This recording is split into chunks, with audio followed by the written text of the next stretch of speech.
Another one of my favourite authors, Pamela Allen, and her excellent story, Herbert and Harry, about what's really important. Once upon a time there were two brothers called Herbert and Harry who lived together in the same house, dug together in the same garden, and fished together from the same boat. One day, while they were out fishing, they hauled up a great treasure. "This treasure's mine," shouted Herbert. "I pulled it up." "No," said Harry, "I chose this place to cast our net." So Herbert pushed Harry, and Harry fell. Splash!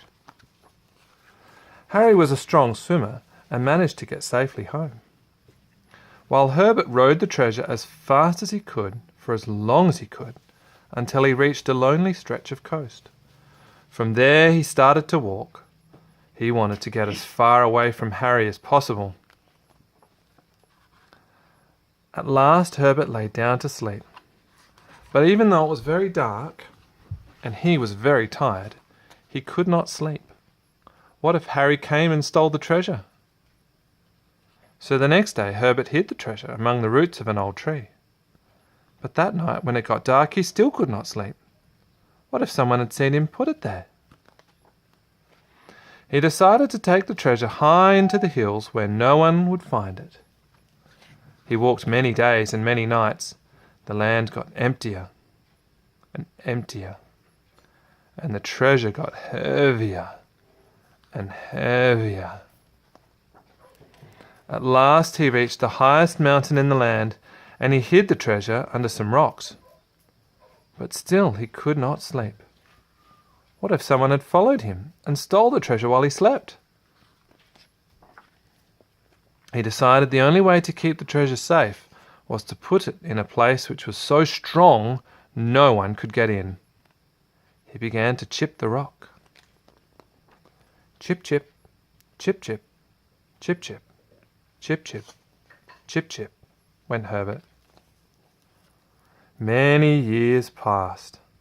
At last he made a deep, dark tunnel into the middle of the tallest mountain in the land. He pushed the treasure right to the end of the tunnel and then blocked the entrance with a huge boulder.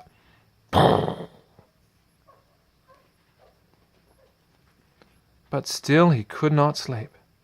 What if someone forced him to tell where the treasure was? Then they could steal it. He decided he must protect himself. To protect himself, Herbert needed guns. Lots of guns. But guns were not enough. Herbert needed a fort. Many more years passed. Today, Herbert and Harry are very old men. Herbert still guards the treasure in his fort on top of the highest mountain in the land. But still he cannot sleep. While Harry, who had no treasure, has always been able to sleep soundly.